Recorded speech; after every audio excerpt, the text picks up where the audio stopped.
பாண்டி வந்து வானதியா அமைதியா இருவானதி அமைதியா இருவானதின்னு சொல்ல சொல்ல கேட்காம வானதி வந்து அந்த ஹவுஸ் ஓனரோட காலில் சோழன் விழுந்தது எல்லாம் நிலா கிட்ட சொல்லிடுறாங்க. பாண்டி எவ்வளவோ ட்ரை பண்ணாரு, வானதி பேசாம அமைதியாருன்னு பயங்கரமா செய்கையெல்லாம் கூட சொல்லி பார்த்துட்டு வானதி கேட்காதனால கடைசியில ஓப்பனாவே சொல்லிட்டாரு. வானதி வா லேட்டாச்சு உங்க வீட்டுக்கு போலாம் அப்படிங்கிறாங்க. ஏய் இரு பாண்டி, நான் நடந்ததை எல்லாம் சொல்லிட்டு வர்றேன், அக்காவும் தெரிஞ்சுக்கணும்ல அங்க என்ன நடந்ததுன்னு அப்படின்னு சொல்லி வானதி எல்லா உண்மையுமே அங்க சொல்லிடுறாங்க. இதை கேட்டதும் நம்ம பல்லவனுக்கு, சேரன் அண்ணாக்கு, நிலாக்கு, அவங்க அப்பா நடேசனுக்கு கூட ரொம்ப வருத்தமாயிருது. போய் அது யாருன்னே தெரியாது, அவனோட காலில் விழுந்து அந்த 20,000 பணத்தை வாங்கணுமா? சோழன் இப்படி இறங்கி போயிட்டானே, அடிதடிக்கு தான் போய் கெத்தா இருப்பான்னு நினச்சா என்ன இப்போ இப்படி ஆயிட்டா அப்படின்னு சொல்லி நடேசன் வேற அமைதியாக இருக்காம சொல்லிடுறாங்க. அதை கேட்ட நிலாவுக்கு இன்னுமே வருத்தம் அதிகமாயிருது. அப்போ தான் நம்ம சோழனா ஒரு டிவியை கையில் எடுத்துக்கிட்டு வர்றாங்க. எல்லாரும் நிற்கிறத பார்த்த சோழன் இருந்துட்டு, ஓ எல்லாருமே இந்த டைம் வீட்டில் தான் இருக்கிறீங்களா, சூப்பர் சூப்பர். நிலா இங்கே பாத்தியா நிலா, நான் அங்கே அட்வான்ஸ் பணம் கொடுத்துருந்தேன்ல, அந்த பணத்தை வாங்கிட்டு போய் இந்த டிவி வாங்கிட்டு வந்துட்டேன். நான் ஓனர்கிட்ட தான் கடை வாங்கினேன் நிலா, என்னோட பணமெல்லாம் கிடையாது. ஆனால் ஓனருக்கு சம்பளம் வந்த உடனே கழிச்சு விட்டுறலாம் அப்படின்னு சொல்கிறாங்க. நிலா வந்து எதுவுமே அமைதியாக எதுவும் பேசாமல் கேட்டுட்ருக்காங்க. அங்கே இருக்கிற சோழனுக்கு, பாண்டி, பல்லவனுக்கெல்லாம் என்ன ரியாக்ஷன் கொடுக்கறதுனே தெரியல. அப்போது வானதி மட்டும் சொல்கிறாங்க, என்னென்ன கையில் காலில் விழுந்தாவது டிவி வாங்கிட்டீங்க போல அப்படிங்கிறாங்க. அப்போது சோழனுக்கு பக்குங்குது, ஐயோ இவ என்ன சொல்லி தொலைச்சாலோ அப்படின்னு சொல்லி நிலா முன்னாடி தான் காலில் விழுந்ததெல்லாம் தெரியக்கூடாதுன்னு யாராக இருந்தாலும் ஃபீல் பண்ணுவாங்கதான். அதை வானதி வந்து இந்த வீட்டில் சொன்னது ரொம்ப தப்புங்கிறது வானதிக்கு இன்னுமே தெரியல. சோழன் ப்ரோ வந்ததும் கூட என்னென்ன கையில் காலில் விழுந்தாவது டிவி வாங்கிட்டீங்களா அப்படிங்கிறாங்க. ஏன் காசு தானே அது அப்படின்னு சொல்லி நிலாவுக்கு தெரிஞ்சாலும் சமாளிக்கணும், தெரியாமல் இருந்தாலும் சமாளிக்கணும்னு சொல்லி சோழன் பதில் சொல்லிட்டு இருக்காரு. அப்போது வானதியை பாண்டி வந்து இவ இன்னும் இங்கே இருந்தான்னா எப்படியாவது சண்டை இழுத்து விட்டுருவா, அதனால வானதி இங்கே இருக்கக்கூடாது அப்படின்னு சொல்லி பாண்டி வானதியோட கையை பிடிச்சி, ஏய் வா சீக்கிரம், உங்கள் அம்மா எனக்கு 2 டைம் ஃபோன் பண்ணிட்டாங்க, வா உன் வீட்டுக்கு போகலாம் அப்படிங்கிறாங்க. பாண்டி இருடா கொஞ்ச நேரம் பேசிட்டு போகலாம் அப்படிங்கிறாங்க.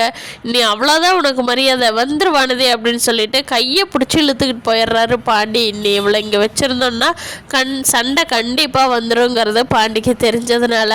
அப்போ சோழன் வந்து எதுவுமே பேசாமல் பாண்டி வந்து வானதியோட கையை இழுத்துக்கிட்டு போகிறத பார்த்துட்டு அமைதியாக டிவியை தூக்கிக்கிட்டு உள்ளே வந்து ஹாலில் வைக்கிறாரு.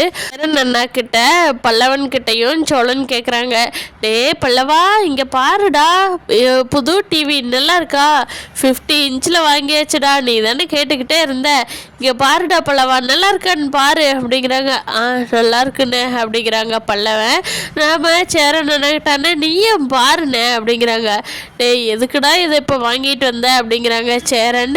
அப்போது சோழன் வந்து இங்கே நிலாவுக்கு எல்லா உண்மைங்கிறது தெரியுங்கிறதே அவருக்கு தெரியாது, அதனால சோழன் அப்படியே அடிச்சு விட்டுக்கிட்டு இருக்கிறாரு. ஆமாண்ணே இன்னைக்கு நைட்டு எல்லாரும் ஒன்றா உட்காடுறோம், ஓடிடியில் படம் பார்க்குறோம், 5 பேரும் ஜாலியாக உட்காந்து நம்ம ஹாலில் உட்காந்து பார்க்குறோண்ணே அப்படிங்கிறாங்க. டே அதெல்லாம் சரிதான்டா, ஆனால் இந்த டைம் வாங்கணுமா அப்படின்னு சொல்லி சேரன் அண்ணா கேட்குறாங்க. அப்போது நம்ம சோழன் திருப்பியும் சொல்கிறாரு, அண்ணே இப்போ வாங்காமல் எப்போண்ணே வாங்குறது, நம்மளோட காசுண்ணே, நம்ம எப்போ வேணாலும் வாங்கலாம், எப்படி வேணாலும் இருக்கலாம், யார் என்னங்க போகிறா அப்படிங்கவும்.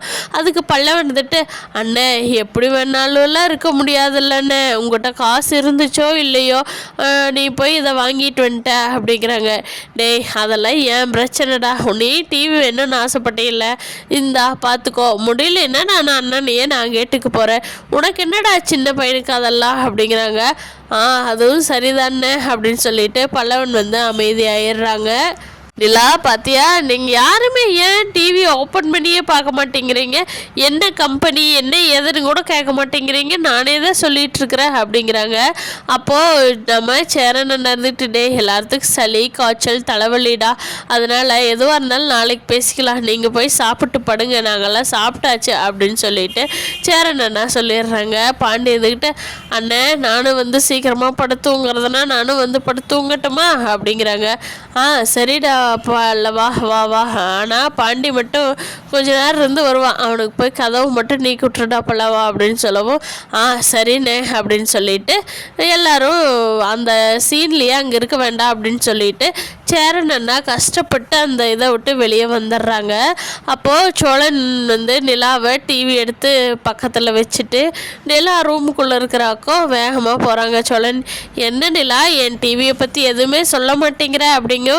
ஏன் நீங்கள் அந்த காலில் விழுந்து கும்பிட்டதை பற்றி ஏன் சொல்ல மாட்டேங்கிறீன்னு கேட்க முடியலையே, டிவி பற்றி மட்டும்தான் கேட்குறீங்க அப்படிங்கிறாங்க. நிலா அப்படிங்கிறாங்க சோழன். ஏன் சோழன், நீங்கள் கால் விழுந்தா எனக்கு தெரியாதுன்னு நினச்சிட்டிங்களா, அங்கே என்ன நடக்குதுன்னு அப்படிங்கிறாங்க. இல்லை நிலா அது வந்து அப்படிங்கிறாங்க. ஏன் சோழன், நான் வந்து காசை வாங்கிட்டு வாங்கன்னு சொன்னேன்தா, நான் இல்லைன்னு சொல்லலை. அதுக்காக இப்படியுமா அநியாயம் பண்ணுவாங்க? போய் யாருன்னே தெரியாத அவன் காலில் விழுந்து காசு வாங்கணுமா? நீங்கள் சண்டை கட்டி வாங்கியிருந்தா கூட சந்தோஷப்பட்டிருப்பேன் சோழன். இப்படி அவன் காலில் விழுந்து வாங்கினீங்கன்னு கேட்டேன்ல, எனக்கு ஒரு மாதிரி ரொம்ப கஷ்டமாக இருக்குது சோழன். உங்கள் கூட இவ்வளோ தூரம் நான் வாழ்ந்தும் கூட உங்களை பற்றி இன்னும் முழுசாக தெரிஞ்சுக்காமல் இருக்கிறனே அப்படின்னு நினைக்கிறப்போ எனக்கு ரொம்ப சங்கட்டமாக இருக்குது சோழன் அப்படின்னு சொல்லி நிலா சொல்கிறாங்க. நிலா, அது வந்து நான் வந்து கொடுத்ததுக்கு எந்த ஆதாரமே இல்லை நிலா, அதனால தான் நான் காலில் விழுந்துட்டேன். இனிமேல் இந்த தப்பு ஒருபோதும் செய்ய மாட்டேன் நிலா அப்படிங்கிறாங்க. ஏங்க, நான் செஞ்சதை பற்றி பேசிகிட்டு இருக்கேன், இனிமேல் நீங்கள் அடுத்து நடக்க போகிறத பேசிகிட்டு இருக்கிறீங்க அப்படிங்கிறாங்க. சோழன் சொல்கிறாங்க நிலா கிட்ட, நிலா வேணா உங்க காலில் விழுந்து மன்னிப்பு கேட்கட்டுமா அப்படிங்கிறாங்க. ஹலோ, என்ன காலில் விழுந்ததை தான் நான் இப்போ பேசிக்கிட்டு இருக்கிறேன், திருப்பியும் அடுத்த காலில் விழுகிறதுக்கு போகாதீங்க சரியா அப்படிங்கிறாங்க. சரி சரி நிலா, நீ இப்போ வரைக்கும் என்னை பார்த்தது இல்லை, அப்படி நான் யார் காலையும் விழுந்ததில்லை நிலா, இப்போ தான் எனக்கு வேறு வழியே தெரியல, அதுக்காகத்தான் என்னை மன்னிச்சிரு நிலா, இனிமேல் சத்தியமாக இப்படி ஒரு இது நடக்கவே நடக்காது அப்படிங்கிறாங்க. அடுத்த முன்னாடியோ வானதி சொன்னப்போ எனக்கு எவ்வளோ சங்கடமாக இருந்ததா சோழன், நீங்கள் வந்து இவ்வளோ அசால்ட்டாக சொல்கிறீங்க அப்படிங்கிறாங்க. நிலா நிலா, இனிமேல் நடக்காது ப்ளீஸ் ப்ளீஸ் ப்ளீஸ் அப்படின்னு சொல்லி கெஞ்சி ஒரு வழியாக நிலாவை சமாதானப்படுத்திடுறாரு. இங்கே வானதியோட மெடிக்கலுக்கு டாக்டர் வந்து பின்னாடி ஒரு இதை மறைச்சி வச்சு மெடிக்கலுக்கு வந்துகிட்டு இருக்காரு. அப்போது வானதி கேட்குறாங்க, என்ன டாக்டர் சார், நீங்கள் வந்து உங்கள் ரூமுக்கு போகாமல் இங்கே வர்றீங்க, ரூம் மாறி வர்றீங்களோ அப்படிங்கிறாங்க. இல்லை வானதி, இங்கே தான் வரணும்னு வந்து அப்படிங்கிறாங்க. சொல்லுங்கள் சார் அப்படிங்கிறாங்க. இந்தாங்க உங்களுக்கு ஒரு ஸ்பெஷல் கிஃப்ட் அப்படிங்கிறாங்க. என்ன சார் இது எதுக்கு கொடுக்குறீங்க அப்படிங்கிறாங்க. அதுவா வானதி, அது வந்து நீங்கள் மெடிக்கல் ஷாப் ஓப்பன் பண்ணினதுக்கப்புறமா நான் வந்து உங்களுக்கு இன்னும் எதுவுமே வாங்கி கொடுக்கல, உங்களோட பர்த்டே வந்து இன்றைக்கி வருதுன்னு சொல்லி செல்வன் சொன்னான், அதனால தான் இதை வாங்கிட்டு வந்தேன் வானதி, பொக்கே நல்லா இருக்கா அப்படிங்கிறாங்க. சூப்பராக இருக்குங்க சார் அப்படின்னு சொல்லி சொல்கிறாங்க. வானதி டாக்டரை பார்த்துட்டு, சூப்பர், வாங்க இன்னைக்கு நைட்டு வெளியில் டின்னருக்கு போவோமே அப்படிங்கிறாங்க. இல்லை இல்லை, அது வந்து நான் வந்து அந்த பாண்டி வருவார் இல்லையா, அவர் கூட வெளியில் போகணும்னு பிளான் பண்ணிட்டேன் அப்படிங்கிறாங்க. சரி அவரும் வரட்டும், எல்லாரும் சேர்ந்து போவோமே அப்படிங்கிறாங்க. டாக்டர், அது வந்து வாங்க வானதி, பர்த்டே அதுவுமா ஒரு நாள் போயிட்டு வரலாம் அப்படின்னு சொல்லுவோம். சரிங்க டாக்டர் அப்படின்னு சொல்லி வானதி சொல்லிடுறாங்க. பார்க்கலாம் ஃப்ரெண்ட்ஸ், வானதி டாக்டரோட இது ஃப்ரெண்ட்ஷிப்போட போகுமா, அடுத்து எந்த கட்டத்தை நோக்குது அப்படி போகுதுங்கிறத அடுத்தடுத்த எபிசோடில் பார்க்கலாம்.